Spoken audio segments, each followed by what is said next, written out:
Hey guys, how's it going? I got this super flat spall on one side, but it's super thick, and then really round, almost like a kind of like a turtleback on this side. So let's see if I can get a point out of this thing.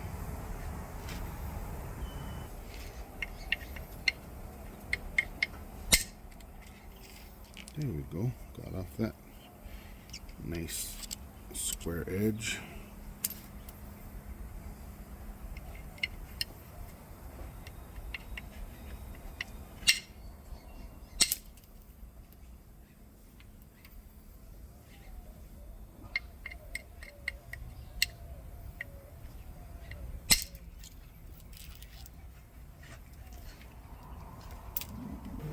Okay, so the highest ridge is right here, and I got kind of a steep angle to try to take it here, but I'm gonna raise this edge up and try to get it from this side so I can maybe try to take out that hinge. So I'm gonna raise this edge, small brush strokes, keep taking some of the edge off, raise it up. Sometimes I use this antler that has a slight angle to it and just try to barely grab the edge, because I don't want to hit too far into that flat edge because it might hinge out. So let's see if this works. It's considered an overshot when it takes off some of the other side, which it did. It took off about that much of the overside, but that was more beneficial because it ended up taking that entire mass off. So that was awesome. Works.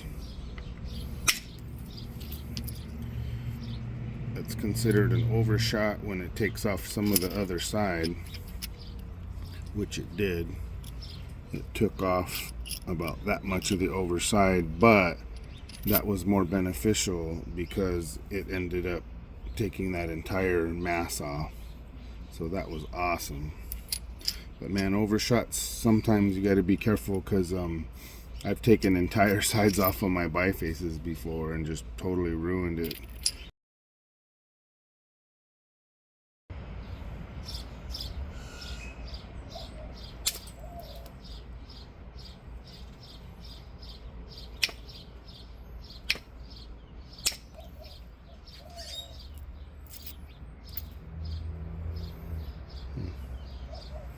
Flakes aren't wanting to get over that high ridge. You gotta deal with that thick ridge.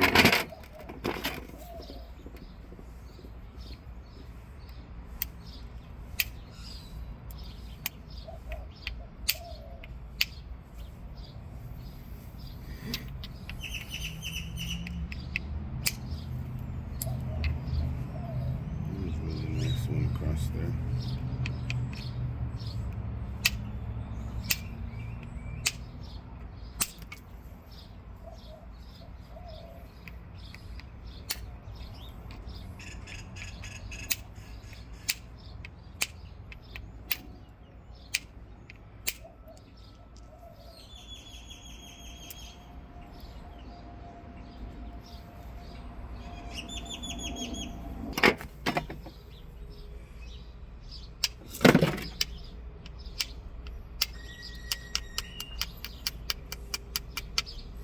If I can send one down.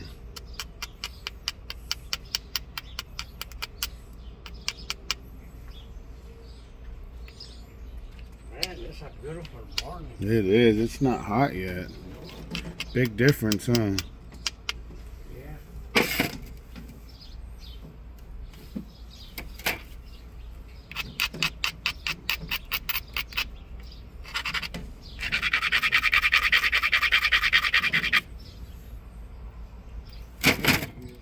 Yep.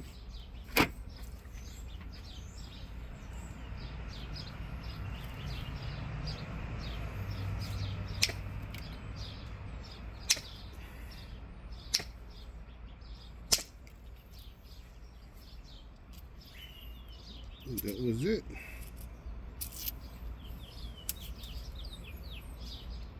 Okay, let's thin that base a little bit.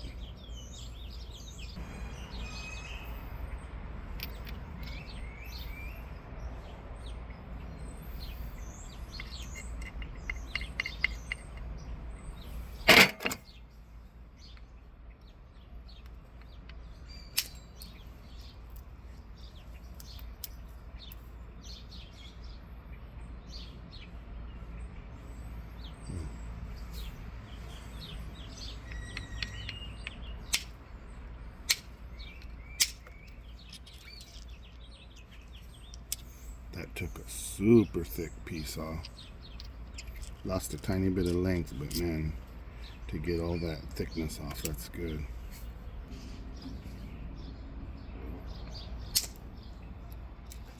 And there we go, same thing. Point of contact's always super small on the edge there, and that nice flake off.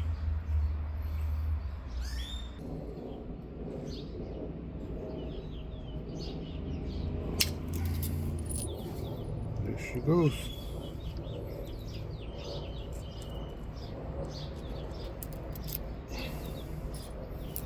It's amazing how the flint knapping works. Like the tiniest little area, it barely made contact to this angled edge with that tiny little spot right there, and then took that entire flake off.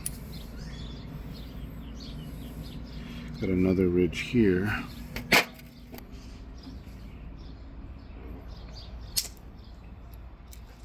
And there we go, same thing. Point of contact's always super small on the edge there, and that nice flake off.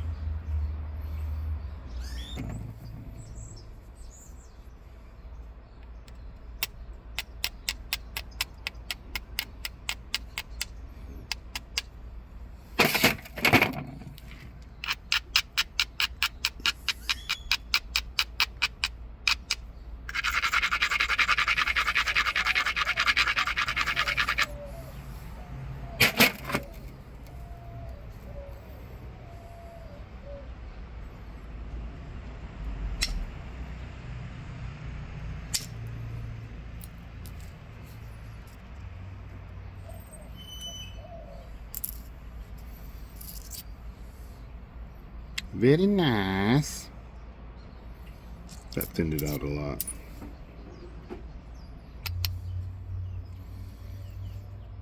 This is almost ready for pressure flaking, but I'm just trying to thin it a little bit more.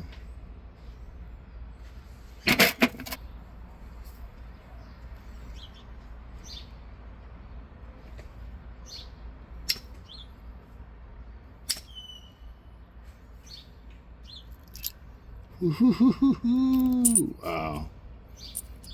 That never gets old, man.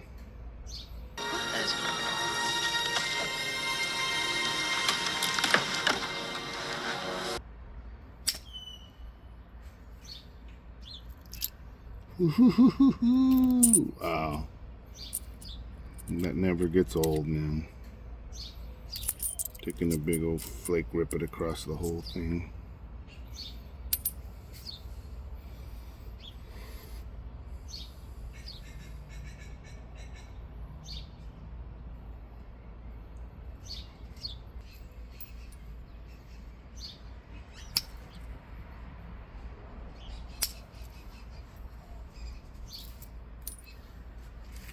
Now that side that was flat finally has some convexity.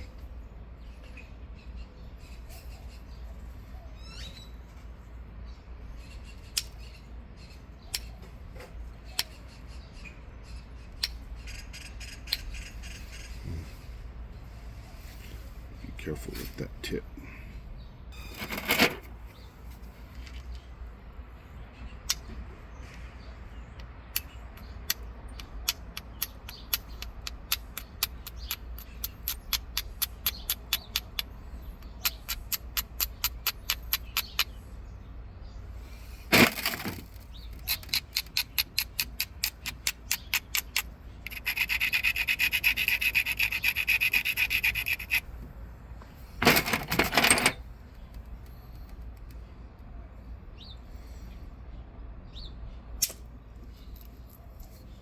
Yes, that was the flick I needed. Right, took that thick spot right out. If I can maybe get one more right there, man, this thing will be ready for pressure.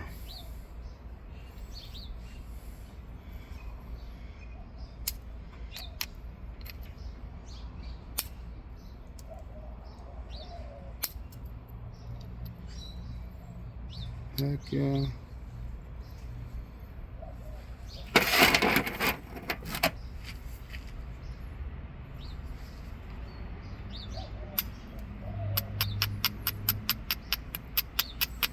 When I'm using the stone, I'm just trying to make it a little more usable, workable edge, because it's got like a funny shape, and then the antler doesn't want to see that. The mass is here, but the platform is over to this side, so like I could take a flake there. I guess I can take a small one.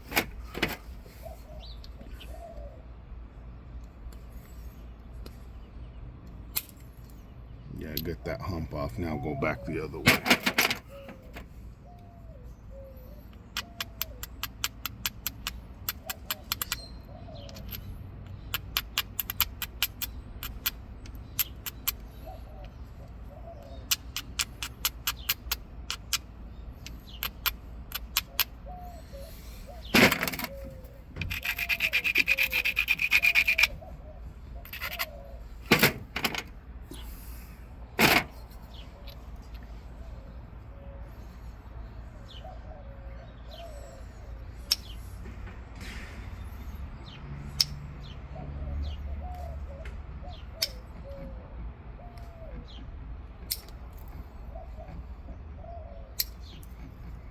There we go. Thin that base nicely.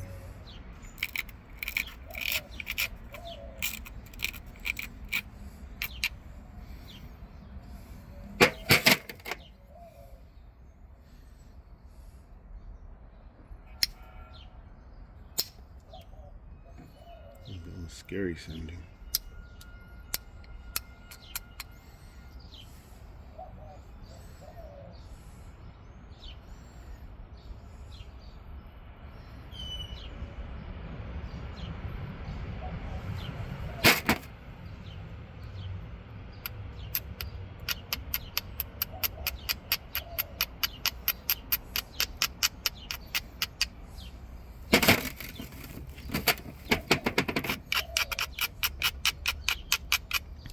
Indirect will take care of a lot of these issues much easier, but what I'm really working on is my my direct percussion, because I used to only work flakes before. I didn't really know how to biface bigger stones, so that's what I'm focusing on, so I can get better at it.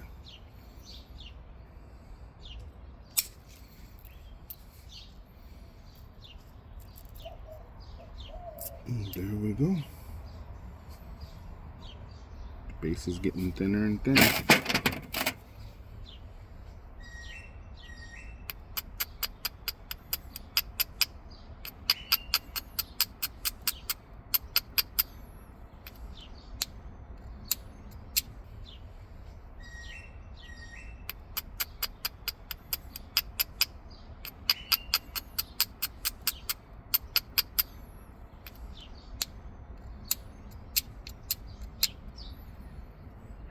I've seen people be able to peel off some pretty nice flakes on obsidian with hammerstone. I'm just not there quite yet. I mean, to use it almost like antler, but I'm getting there.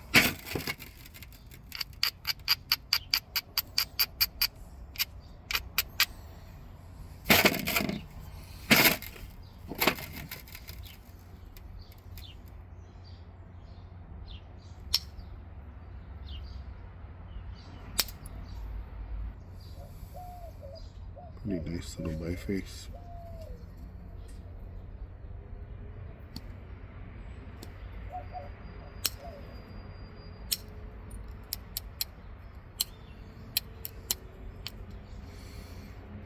Can fix that tip quite a bit there.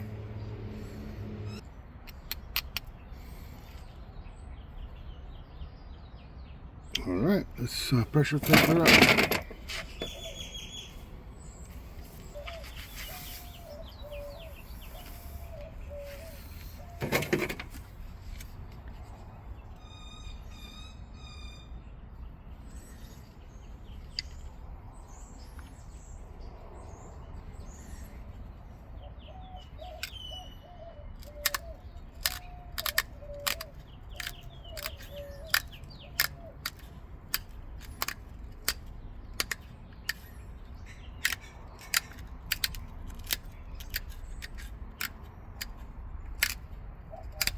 So on obsidian, that edge cannot be paper thin and be able to successfully pressure flake.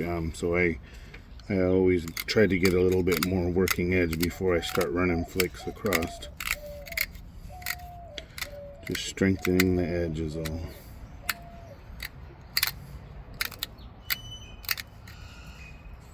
Okay.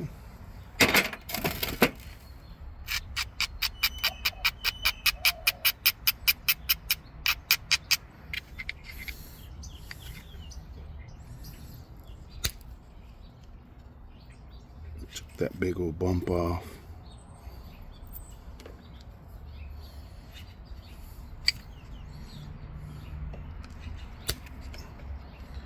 There's another one. There's another one up here. So I take all the opportunistic spots off first until the biface gets a straight leading edge, and then what you're working with at that point is just called a continuous platform, where you work that edge and take a series of flakes off of each side. But right now I'm getting all the spots that stick below the center line.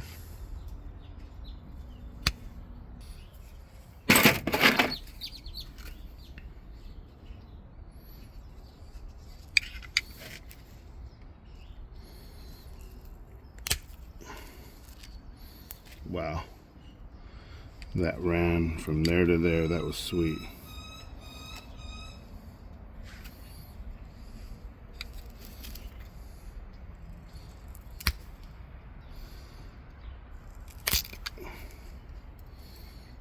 That one crushed a little bit, but ran.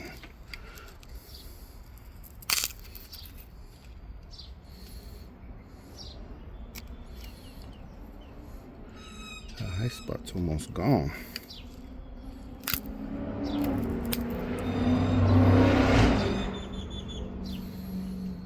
Okay, a little bit more here.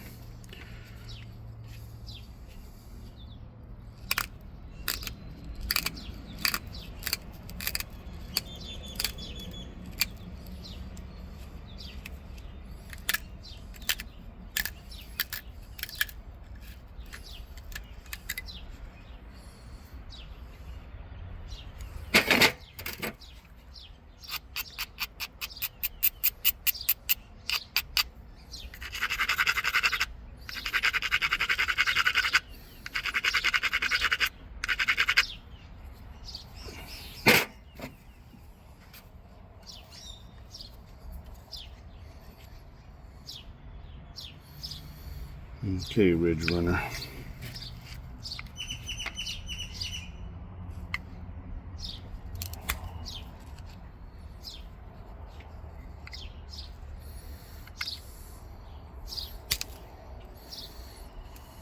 There we go. That was a good flake.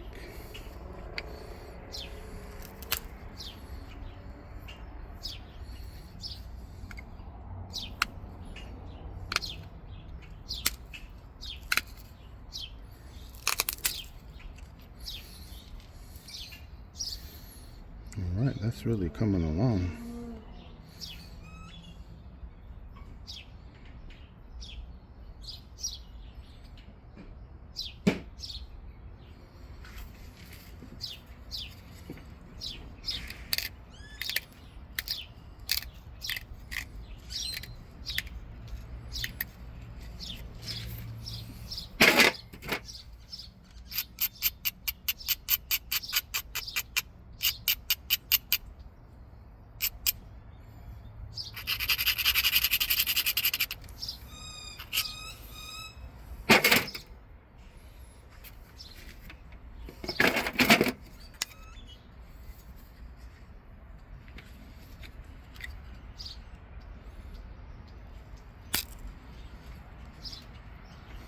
Flake ran all the way across. So I'm so used to working obsidian, I'm constantly abrading that edge. That's like the most important thing, so the edge doesn't collapse, because the obsidian is so fragile. So I'm just in such a habit when I get to the raw stones like Georgetown or other church, I overgrind a lot of times, and then I can't, it's too stout, and then I have trouble pressure flaking it. So I have to go into a totally different mindset when working other type of stones. You know, you can get away with having a much thinner edge on other type of, it can withstand the pressure, and you know, you can still pressure flake it without having a real stout edge like you have to have on the obsidian. So that was one of the things with the learning curve that's getting me.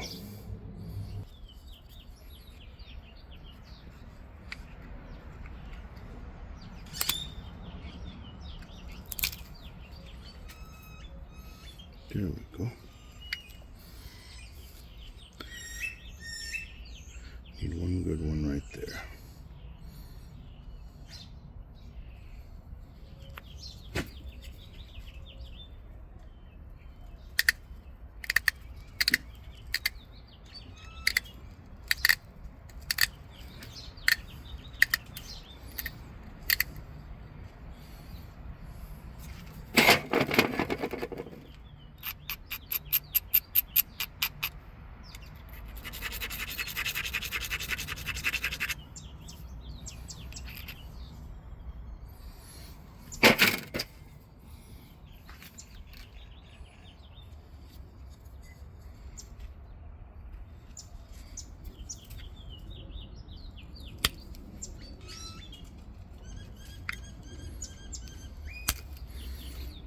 There we go. That got into that high spot right there.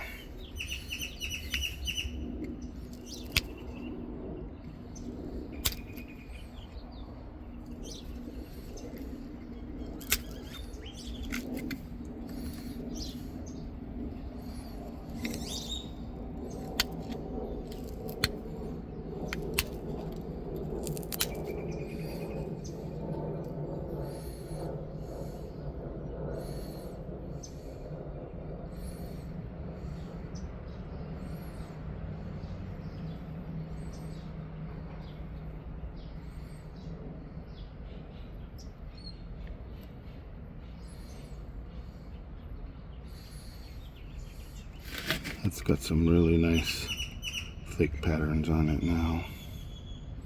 A little bit rough there.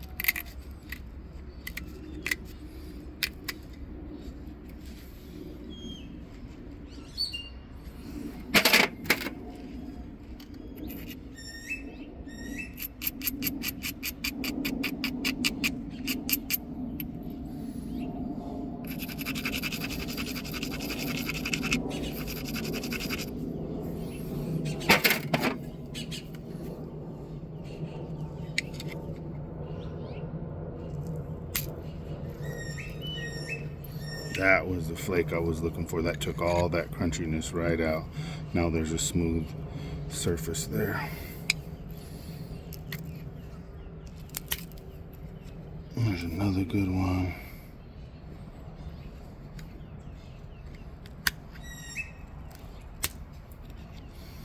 There's another good one.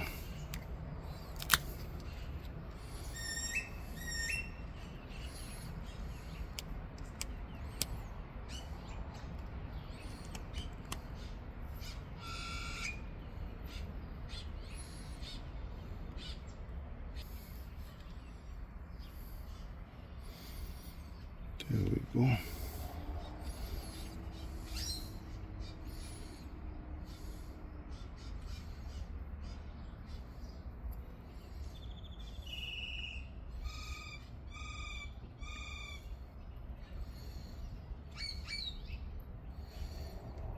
Need one flick here.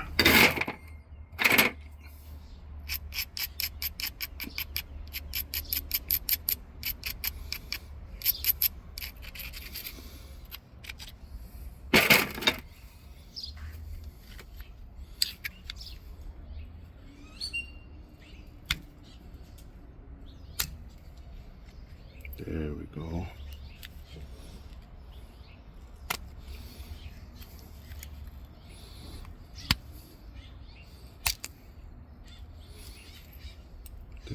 go.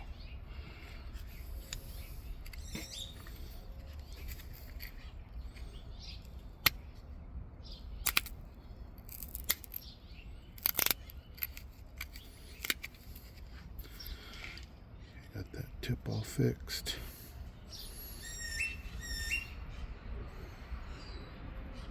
Okay, now let's work on the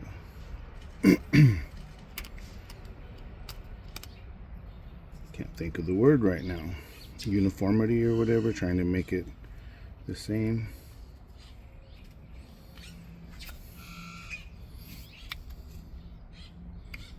Symmetry, that's the word.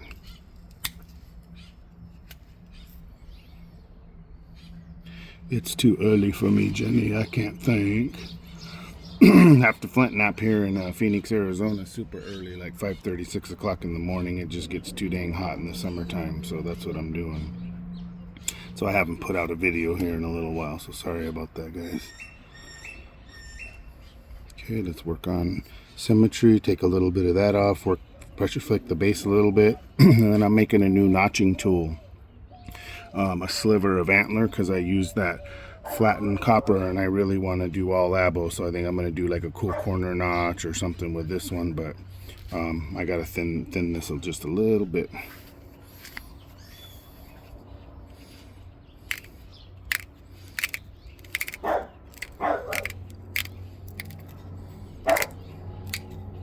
It's okay, guys.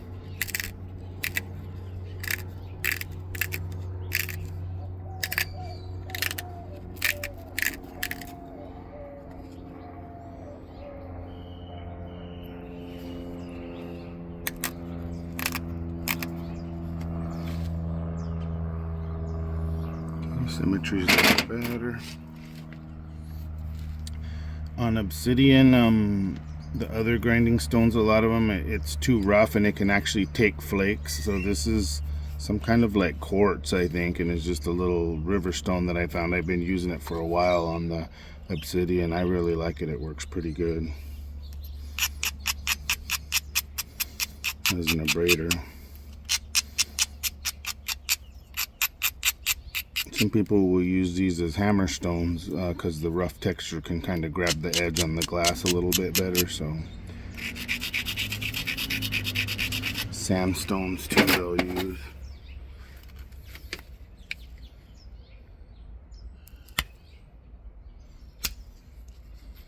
Oh, that was a great flake from there to there.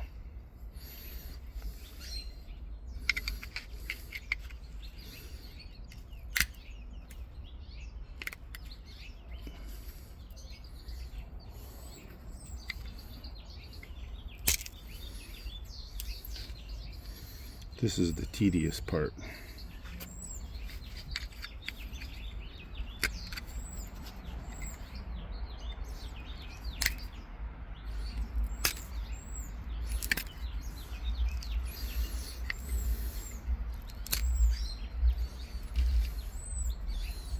There we go.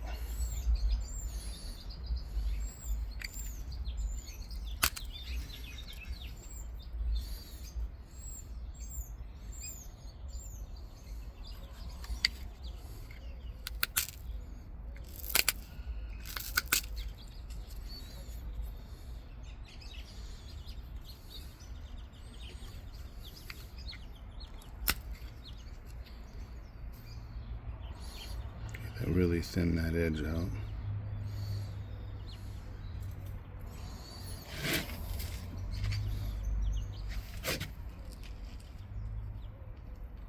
Just a tiny bit high right here.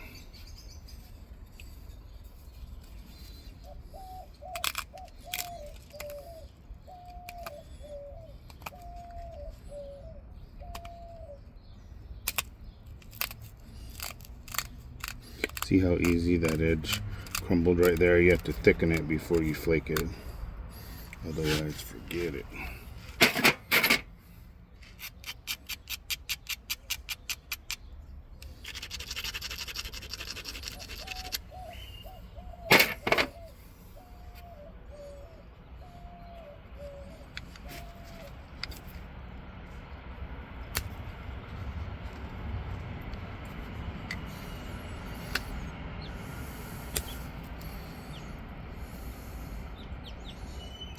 Obsidian, man, it's tough. Just the pressure on the pad broke off some of the bottom because I got it really thin, so I lost a little bit of the length there. I mean, I'll be able to fix it, but I've had entire edges shear off before. Look, there's a little spot there too. So you got to be careful. Once it starts getting thin like this, it starts getting down to the nitty-gritty.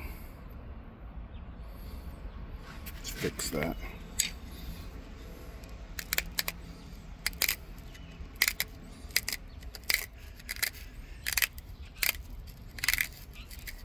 It's a bummer because I lost a little bit of the length, but that's okay. It's just a little arrowhead anyway.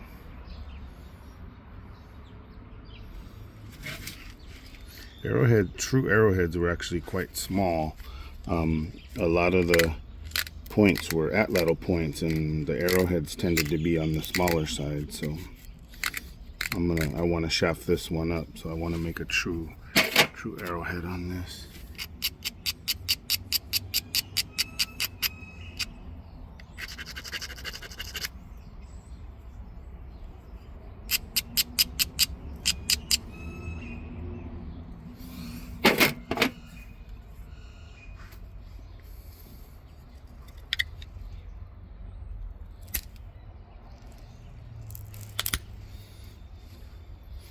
That took a nice flick there.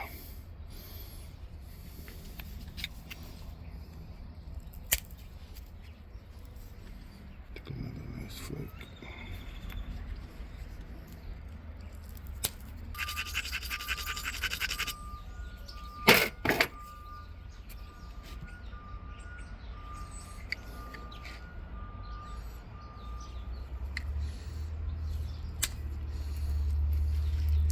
There we go, got that crushy spot out. Oh, there's a little tiny crack in there right there. I'm gonna have to be super careful.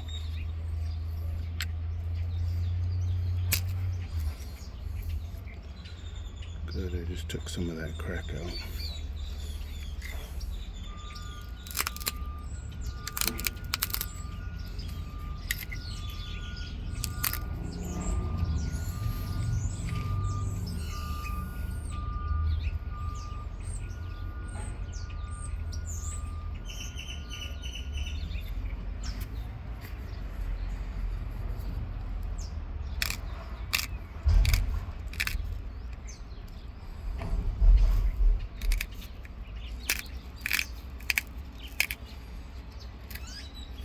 Sometimes I let the OCD get the best of me and you know, try to get like a perfect flake pattern, and then, you know, where the point was just fine, but then take it a little bit too far. So I'm really working on that, not to overdo it.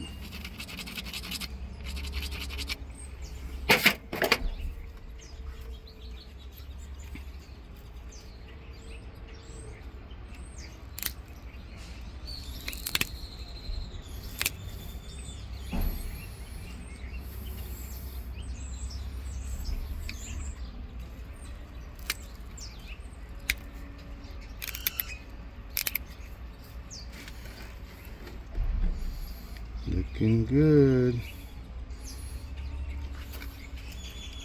This is the scary part right here. I got a little high spot right here towards the tip.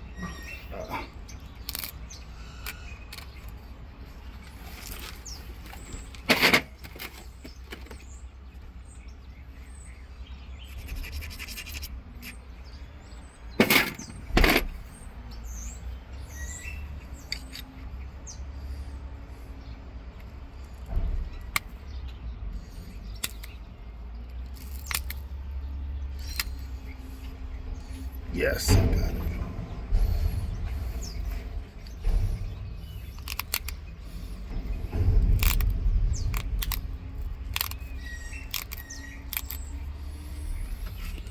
So I keep doing that, going a little bit too far and then getting like a needle tip on it. And I haven't even done the notches yet. So when you're doing the pressure flake down here, the tips can fly off. So I'm definitely gonna take a little bit of that tip off before I do the notches.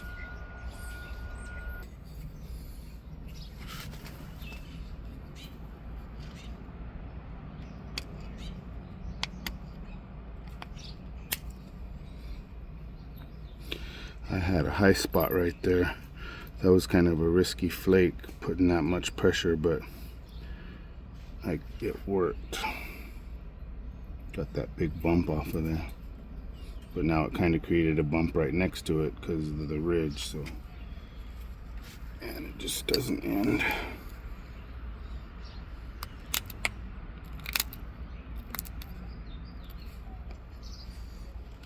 Here we go.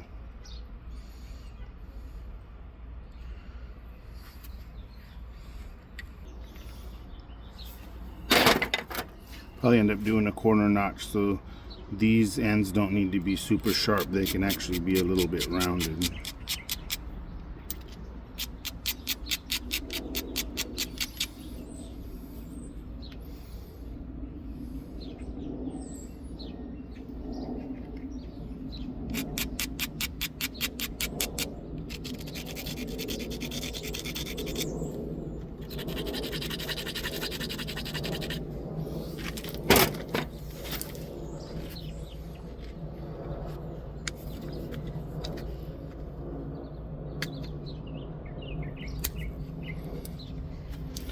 Here we go.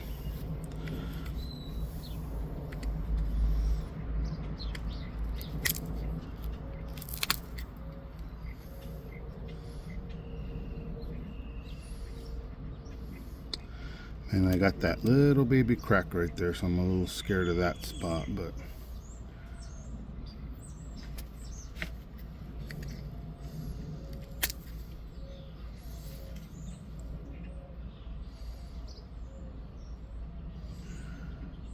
no guts, no glory, I guess.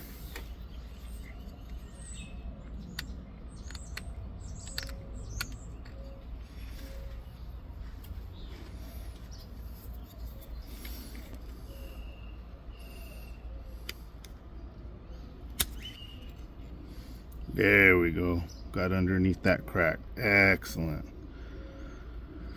All right, guys, that's about as far as I'm going to take the thinning and pressure flaking.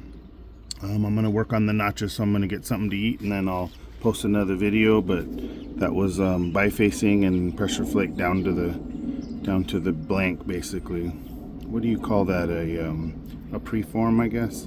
So.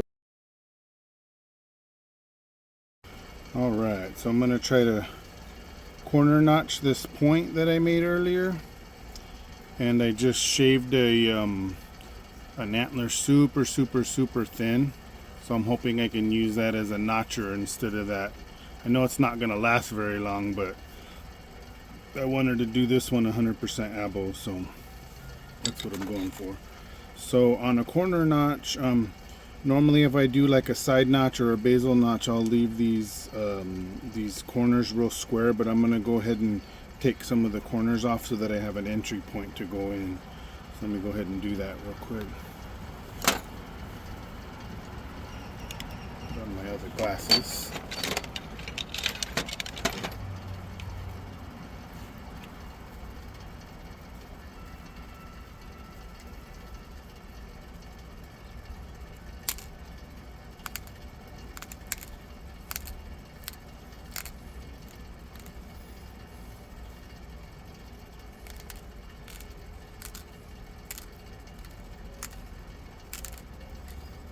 And then when you nip those corners, you can even take some thinning flakes in sometimes, which helps get a thinner area for the notch that you're trying to make. So I'm going to look at that.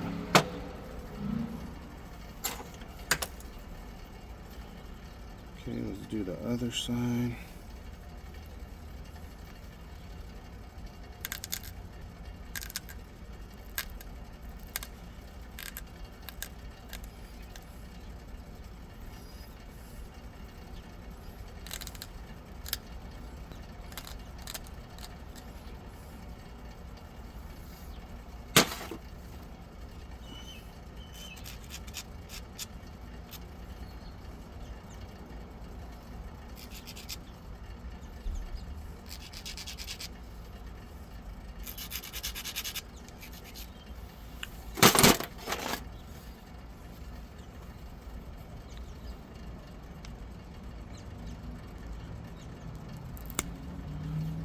Trying to take one good flake in there just to thin it a little bit more before I start the flaking.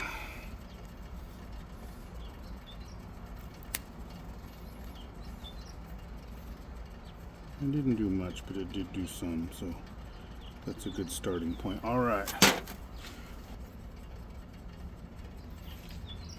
Make sure I'm in good frame.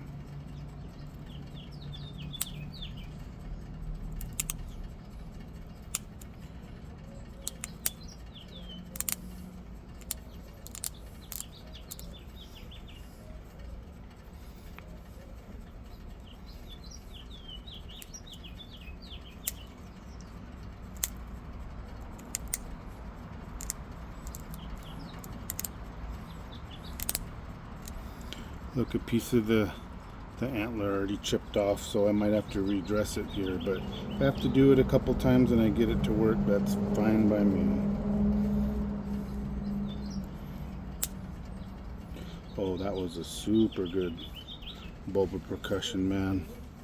That thing ran all the way in, so that's gonna help really thin that notch down.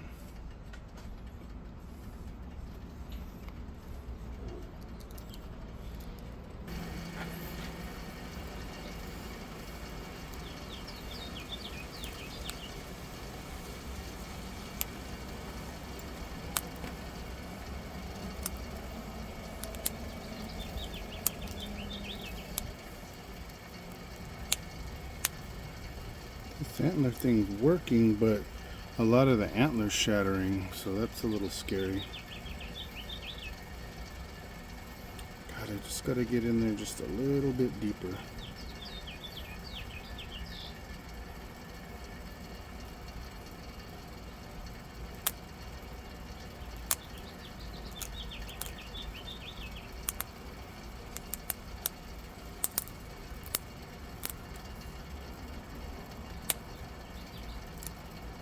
This is scary. So close.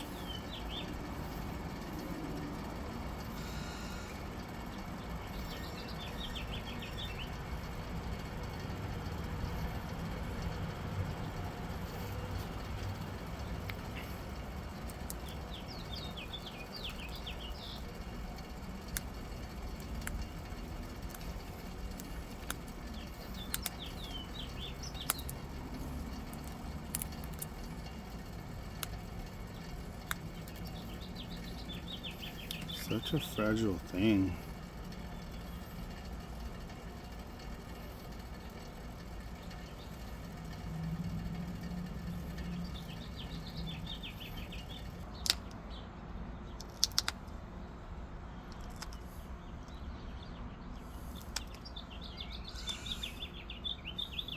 Almost had it, bro.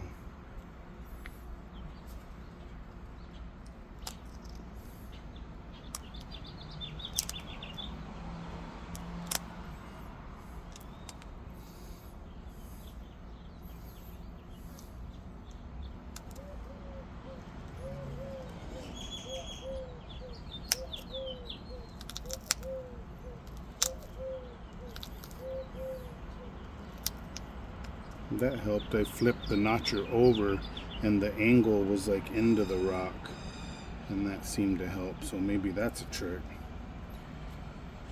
But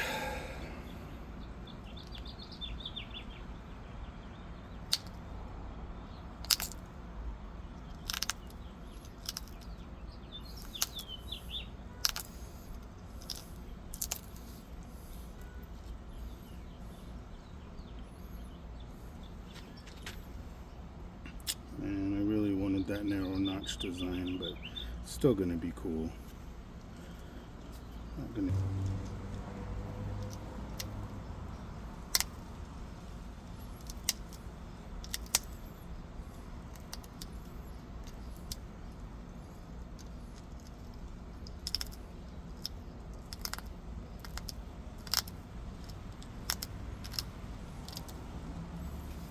Yeah, buddy.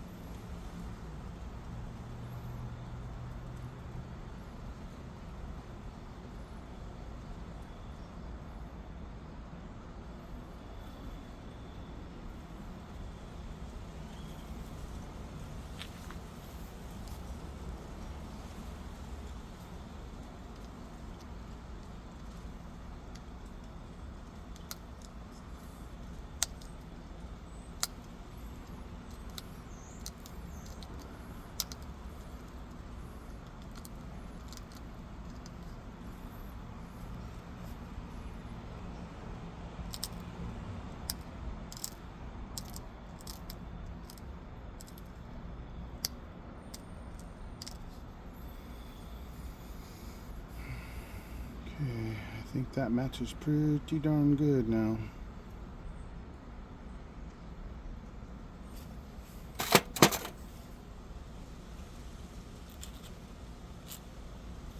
Okay, and then the last thing I'm going to do is sharpen the point and concave the base a tiny bit. So here.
Alright, and then we sharpen the edge, and I think we're gonna call her a day. That'll be beautiful in an arrow, mounting it into an arrow. And frame.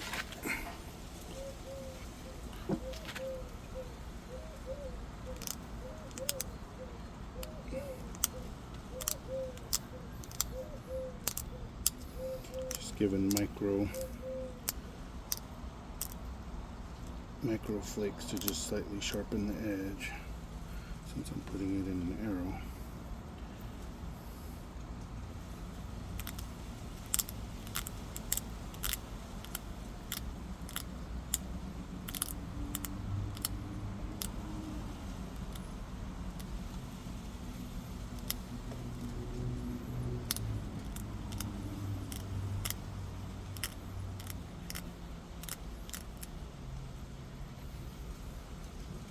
Oh wow, wow, that made a huge difference. That's crazy.